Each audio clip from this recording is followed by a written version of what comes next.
그러니까 미국에서나 제가 한국에 있을 때나 이 동성애 문제 때문에 늘 하여간 마음이 참 불편했습니다. 이 한국은 지금 모르겠어요. 그 차별법을 강행하라고 했을 때 한국 교회가 처음으로 이렇게 하나가 되었습니다. 사실 그 많은 이제 보수 진보 교단이 있어가지고 한국도 보면 이게 그 정권 때마다 이 갈렸어요. 그러니까 보수 정권이 들어오면은 보수 교파들이 가서 청와대 뭐 초찬 기도회도 하고 뭐 그러고, 또 진보 정권이 들어오면 또 역시 그런 일을 하고. 사실 이 종교는 이제 역사가 유사이로 계속해서 정권과 함께 갑니다.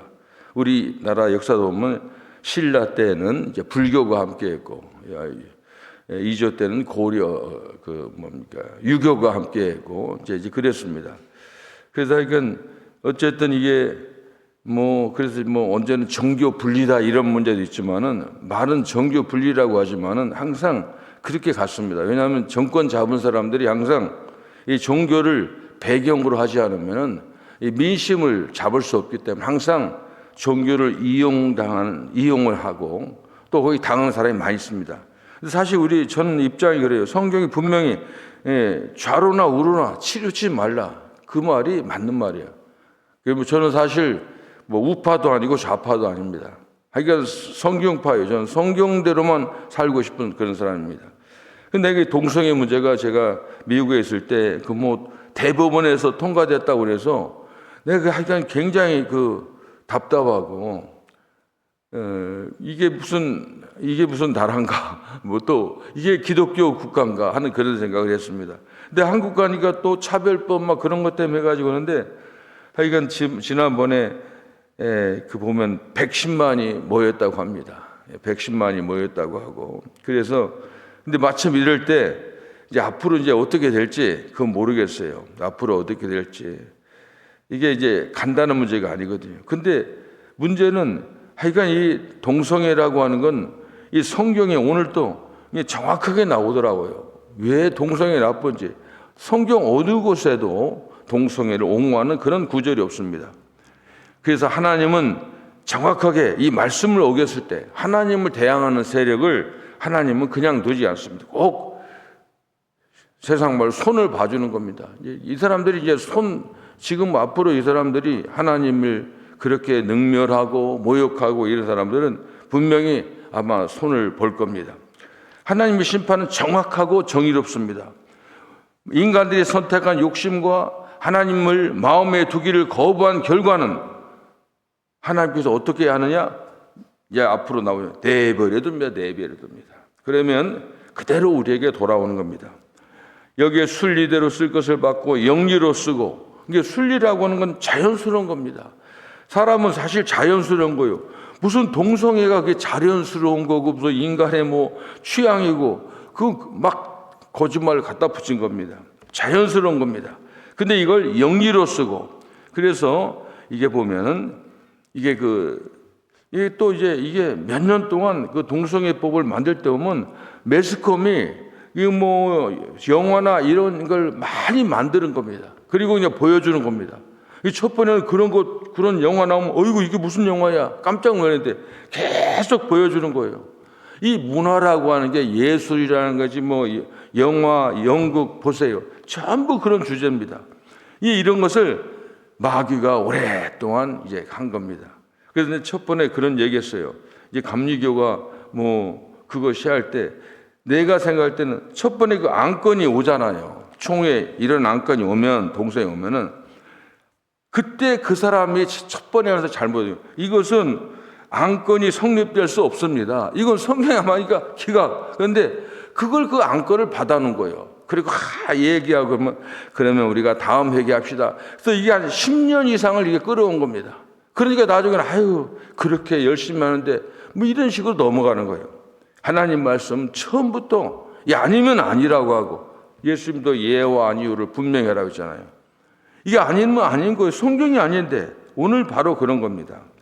여기에 보니까 여러 가지 하나님께서 이제 보면 인간의 죄 가운데 하나님 내버려 주실 때는 어떤 결과가 나타나느냐? 많은 여기 본 내버려 둔다는 말을 오늘 본문에 3번 나와요. 3번.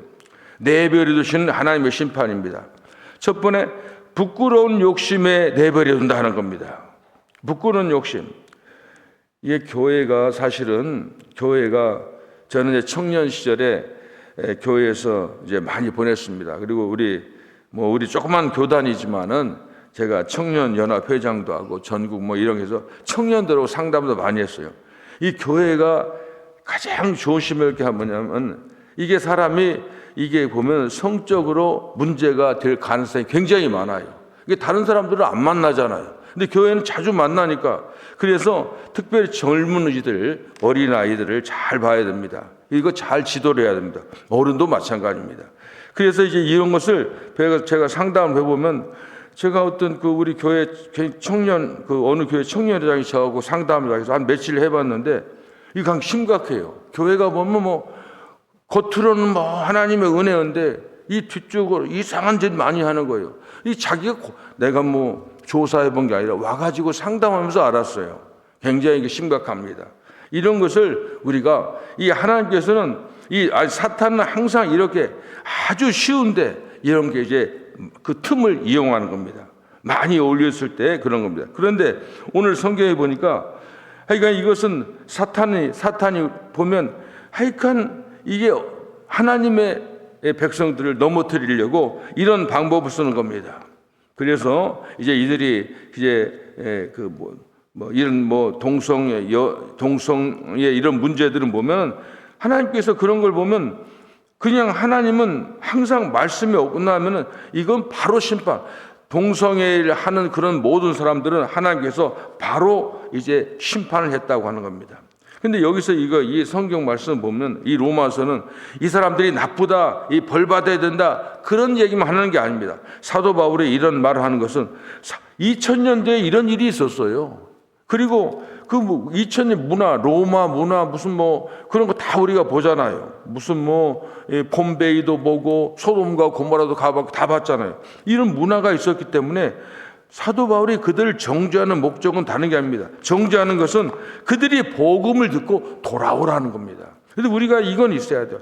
죄는 미워해도 사람은 미워하지 말라고. 이 하는 사람들을 나쁘다고 해서 그 사람들을 무슨 차별하고 사실 그런 차별하지도 않았습니다. 근데 이 사람들이 이 사람들이 어둠의 세력들이 이걸 법으로 정하고 이러잖아요. 그러니까 사람이 항상 그런 겁니다. 항상 우리가 부끄러운 짓 하면은 부끄러운 짓 하는 벌을 하나님이 그냥 내려주시는 겁니다. 하나님을 부인하고 하나님을 참으로 하나님 거역하면은 내버려 두는 겁니다. 어제도 제가 말했지만은 이게 이 동성애 하는 사람들 그 사람들 옹호하는 사람들 변호사가 나와서 얘기하는 거 제가 들었어요. 어제도 얘기했지만 동성애에서 5사람 중에 한 사람이 자살한대요. 이건 굉장한 겁니다. 50명이 하나고 500명이 하나가 아니에요. 5사람이 하나가 죽는다는 겁니다. 정신적으로 이상한 사람들이에요. 이거 아픈 사람들이에요. 그 사람들을 보호하고 어떻게 잘 지도해서 바른 길로 가려고 하는 법을 생겨야지. 오늘 31일 마지막에 보면 그 사람들을 옳다는지라 안 옳아. 이게 지금 기가 막힌 거죠. 법적으로 대법을 해서 옳대. 그 사람이 맞고 그 정상적인 사람들이 그 사람 이상하게 보면 완전히 이건 법 처벌한다는 겁니다. 이런 겁니다. 항상 우리는 여기 보면 오늘 죄 보면 죄 목록, 저도 이제 이런 성경 읽을 때는 목사인데도 그냥 천천히 읽고 싶지 않잖아요. 너무너무 더러운 죄 막 빨리빨리 읽고 싶어. 그런데 조목조목 사도 바울은 끝까지 하나하나. 그게 뭐냐?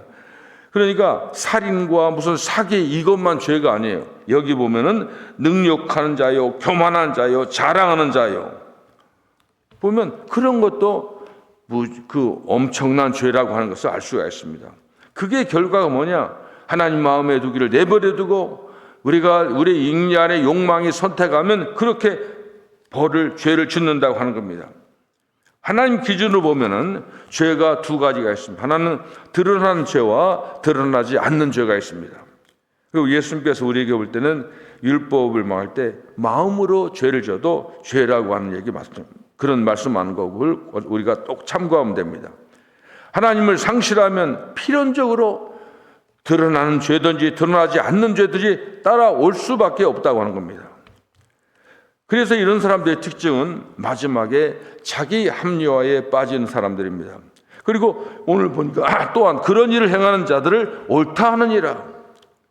자신의 정욕대로 살면은 자기 합리화에 빠집니다. 그러니까 자기 합리화라 하는 것은 절대적인 기준은 사라집니다. 항상 상대적인 기준만을 살게 됩니다. 뭐 상황윤리라고 하고 그러죠. 상황에 따라서 잣대가 바뀌는 겁니다.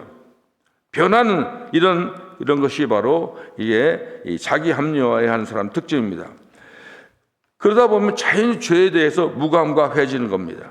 모든 게 다 그렇습니다. 죄라는 것도 처음 죄를 지면은 사람들이 자기가 막 놀래기도 하고 자기 자신이 양심의 가책도 받고 그러지만 자꾸 반복하고 그러면요, 이게 나중에는 죄의 감각이 무감각해지는 겁니다. 저는 이제 경찰서에서 이제 한 4년을 사관으로 일할 때 보면 많은 범죄인들을 만났어요. 4년 동안 보면 단골들이 있어. 항상 왔다 갔다 해. 이 사람들은 처음에 그렇겠어요. 그냥 이게 아주 생활입니다.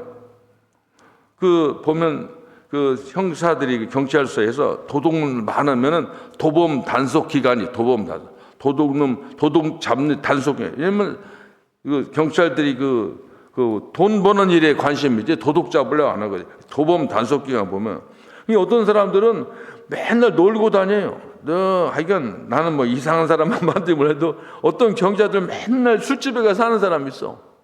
뭐 하여간 그런 사람. 그런데 이제 도범 단속, 그러면 형사들이 할당해. 너 10건, 너 20건 잡아와라. 그러면. 그럼 어떻게 하는 줄 아세요? 새 도둑놈 잡을 필요가 없어. 단골들 와가지고 딜을 합니다. 야, 도둑놈이 한 번만 도둑질했겠어요? 직업인데 여러 건이 있어. 그러면 너 나 지금 단속 기간인데 너 언제 한 건 부려달라고. 한 건 그냥 말로 하는 거예요. 그럼 집에 그 집 가서 쌀 한 2말 팔아주고 오는 거예요. 또 가고. 아니 그런 걸 제가 봤어요. 이 말은 도둑질하는 사람 죄라고 하는 거 처음에만 놀라고 뭐 양심에 갑자기 나중에 습관이에요. 보면 편하게 사는 거. 죄에 무감각해지는 겁니다. 나중에는 자기가 한 일이 이게 뭐 나쁜 게 아니라 이건 자연스러운 거고 이제 그런 겁니다. 바울은 로마서 1장 17절에 오직 의인은 믿음으로 말미암아 살리라. 오직 믿음입니다. 이 세상이 앞으로 어떻게 될지는 모르지만 우리는 끝까지 우리 예수 믿는 사람들, 그래서 항상 예수 믿는 사람들은 깨끗해야 됩니다. 옛날에 민주화 운동하는 사람들 있잖아요. 민주화 운동하는 사람. 제가 이제 저희 군산 복음교회가 해서 민주화 운동하는 사람이 아마 우리나라 대표하는 목사님 밑에 제가 자랐어요. 뭐 우리 담임 목사님에서 그 이름은 내가 말하지 않겠어요. 근데 그분이 항상 그런 설교를 했어요. 너희들이 민주화 운동을 하면 절대로 흠을 자기가 책잡혀서는 안 된다. 깨끗해야 된다. 민주화 운동하는 사람도 그래요. 근데 그게 보니까 나중에 보니까 민주화 운동 사람들이 전부 성범죄자로 도지사다 감옥 가지고 전부 보세요. 그러니까 그분 말씀을 그 리더 말을 들어야 되는데 다 거기에 걸립니다. 옛날에 요즘 북한 갔다 왔다는 얘기를 많이 듣잖아요. 저도 아마 이게 저는 제가 우리 교단에서 이제 대학으로 갈 것인가 이 NCC 거기 홍보국장을 가시는 그런 이 교단 보면은 이 6개 NCC의 큰 교단 이제 예장 통합 감리교 기장 구세군 성공회 복음교회 6개가 있어요. 그럼 이 세 큰 교단이 있잖아요. 이 사람들이 하는데 이 표는 조그마한 군소교단이 표가 좌우해. 이 굉장히 중요하잖아요. 그래서 우리가 보면 거기 NCC 기관에 자리가 있어요. 직장 자리 있어요. NCC. 저도 이제 아마 제가 대학에 안 갔으면 NCC 홍보 실장으로 갔을 거예요. 거기 갔으면 저도 북한 여러 번 갔을 거예요. 독일도 가고 그런 겁니다. 근데 그렇게 보면 옛날에 이제 북한 갔다 온 사람들 우리가 얘기 많이 듣잖아요. 사실은 좋은 일 많이 했죠. 그런데 이 갔다 온 사람들이 북한 갔다 온 사람들이 전에는 뭐 정의하다가 북한 나쁘다 하다가 입 닫는 사람들 여러분들 가끔 보세요. 그런 사람 있습니다. 그런 사람들, 우리나라 유명한 그런 사람도 거기 갔다 오다가 이제 거기 갔다 와가지고 그 사람 말 안 듣는 겁니다. 이런 사람들 참 많습니다. 그러니까 어쨌든 저는 보면 우리 예수 믿는 사람들이 그런 사람들과 일종의 신앙적인 싸움이죠. 싸울 때는 우리가 세상과 싸우는 거 아닙니까? 영적 전쟁 아닙니까? 우리가 깨끗하지 않으면 그 사람들과 얘기할 수 없어요. 그것만 잡는 겁니다. 그것만 잡아요. 그래가지고 사실 여러분들이 보면 이 경찰서 가면 사람들 조사할 때 그냥 무조건 그 범죄만 하는 거예요. 그 사람 잡으려고 하면 주위를 조사를 다 해놓고 싹 가지고 리스트 갖고 있어요. 가보면 이만큼 쌓여있어요. 꼼짝 못하는 겁니다. 마귀가 우리를 그렇게 공격합니다. 방법은 오직 의인은 믿음으로 말미암아 살리라. 믿음이에요, 믿음. 그래서 우리가 이 믿음을 가지고 이 동성애하는 사람들이 정죄만 할 게 그들을 어떻게든지 우리 참으로 하나님 품으로 오게 하는 것이 우리의 사명입니다. 이거 우리가 항상 이런 관점을 가져야 됩니다. 그래서 이제 우리는 앞으로 이제 그런 사람들을 이제 앞으로 보면 내가 볼 때는 뭐 많이 바뀔지도 모르겠어요. 그런데 그 사람들은 그냥 호락호락하지 않습니다. 어둠의 세력은 그냥 항복하지 않습니다. 끝까지 가는 겁니다. 끝까지. 옛날에 제가 보면 미국에 살 때 보니까는 옛날에는 이 정권이 바뀌어도 미국의 절대 정책은 흔들지 않아요. 끝까지 그냥 갔습니다. 그런데 지금은 달라졌어요. 지금 하니까 여러분들 무섭잖아요. 죽기 살기잖아요. 그지? 여러분, 우리는 하나님의 십자가의 군병입니다. 신앙을 가지고 믿음으로 그들과 싸워야 되는데 우리가 절대 책 잡히지 말아야 합니다. 자, 위험한 거예요. 우리는 항상 연약합니다. 질그릇일 때. 그러나 우리 속에 예수를 담으면 우리는 능히 해낼 수 있습니다. 하나님께 경건하지 않고 사람들에게 불의하고 이런 것은 결과가 분명히 그렇습니다. 여기 보니까 바울은 3번 내버려 두지 않는다고 그랬습니다. 24절에 보면 그들의 마음의 정욕대로 버려두사. 이게 죄입니다. 하나님께서 심판하는 방법이에요. 내버려 두는 겁니다. 26절에 그들을 부끄러운 욕심에 내버려 둔다. 28절에 그들을 상실한 마음대로 내버려 둔다. 하나님이 분명히 심판하십니다. 우리가 뭐 할 건 아니에요. 우리가 할 건. 그러나 우리는 항상 죄에 물들지 않도록 제가 오늘도 속지 않은 찬송을 불렀어요. 우리는 사실 그런 분위기에 우리도 모르게 지금 조금씩 오염돼 가고 있어요. 의인은 오직 믿음으로 말미암아 살리라. 예수 믿고 우리가 바르게 했어요. 우리를 지키는 것도 이 방법이고 그 동성애에 빠지고 악의 무리들을 심판하고 그들을 하는 방법을 그들을 하나님께 인도하는 방법이 바로 그런 겁니다. 이게 왜 제가 이런 얘기하냐면은 우리가 동성애라고 하는 것을 이게 지금 그 사람 자신도 알아요. 5사람 중 1사람이 자살할 중에 얼마나 그 사람 심각합니까? 그들을 그래서 우리는 계속해서 당신들은 지금 아프다. 치료받아야 된다. 그들을 그렇게 하는 게 바르지. 니들이 하는 게 옳다. 이러면 어떻게 그 사람들 치료하겠어요? 이게 지금 이게 치료하자고 하는 게 아니라 이게 보면 지금 세상이 지금 지금 이상해지는 겁니다. 그래서 저는 항상 두려웠어요. 지금도 마찬가지입니다. 지금도 매일 아침에 일어나면 유튜브부터 보게 돼요. 뉴스를 보는 겁니다. 다른 뉴스는 믿지 못해요. 유튜브는 정확해요. 금방 나와요. 아유, 세상이 오늘도 무사히 오늘 때 매일매일 나라와 민족을 세계를 기도합니다. 앞으로 어떻게 될지 모릅니다. 믿음으로 살아야 됩니다. 지켜야 됩니다. 우리는 흠과 티가 없이 저도 이렇게 말하면 저도 부족한 게 맞습니다. 그러나 그 지키려고는 노력이 하나님께서 좋게 보십니다. 내가 믿음으로 살아야지. 오늘 또 복음으로 살아야지.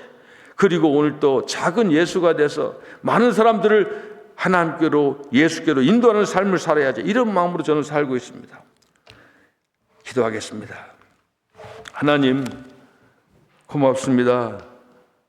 하나님께서 말씀을 통해서 또 분명히 확인해 주셨습니다.